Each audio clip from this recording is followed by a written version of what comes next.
Matapos pong sibakin sa pwesto kahapon ang direktor ng Calabarzon Police, gustong ipasiyasat ni Justice Secretary Leila de Lima kung meron ba at sino ang gustong magpatahimik sa mga miyembro ng Osamis Strawberry Group na napatay habang ibinabiyahe sa Laguna.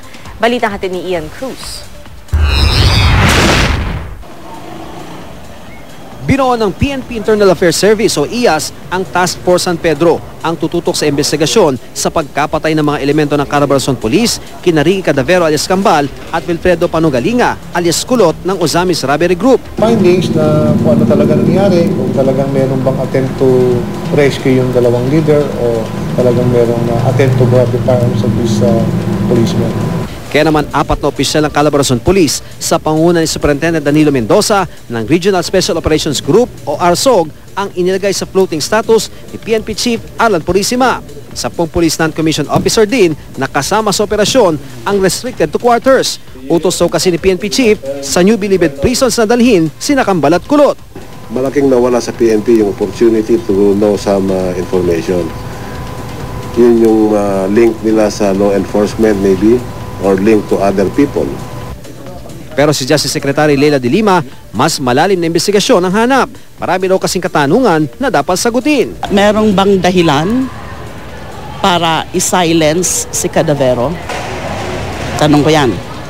Meron kayang dahilan para ma-silence? Marami bang alam si Cadavero? Inianunsyo ni DLG Secretary Marojas ang pagsibak kay Chief Superintendent Benito Estepona bilang direktor ng Calabarzon PNP. At tulad ni Secretary de Lima, gusto rin daw niyang malaman ang sagot sa kanyang mga katanungan.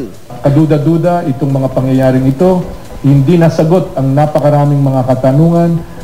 Talagang aalamin natin at papanagutin natin kung sino dapat na managot dito. May mga intelligence reports na napakalaking sindikato ang nasa likod dito at ninais nilang patahimigin, i-silence itong si Mr. Cadavero at ang kanyang kasama na codename Kulot. Ilang oras nga bago sila napatay, mangiyak-iyak na nanawagan si Cadavero para maprotektahan sila. Itinalaga si Director Catalino Cuy ng Directorate for Personnel and Records Management ng PNP na overall head sa lahat ng investigasyong isinasagawa ng PNP kaugnay sa pagkakapatay kina Kambal at Kulot. Paglalarawan ng CIDG kay Ricky Cadavero na mula Ozamis City. Buo ang loob nito at madiskarte si Cadavero. Dati raw tauhan ng mga lider ng kilabot na Kuratong Baleleng Gang at naging pinuno siya ng Ozamis Strawberry Group na maghiwa-hiwalay ang remnants ng Kuratong Baleleng.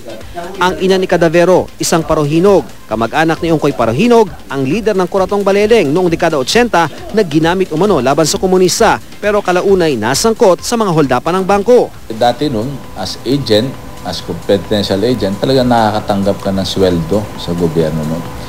Yung nawala na yung item nila as agent, so yun nga, nawalan sila ng trabaho. So dito siguro sila luminya. Dahil may kaalaman sila sa mga baril.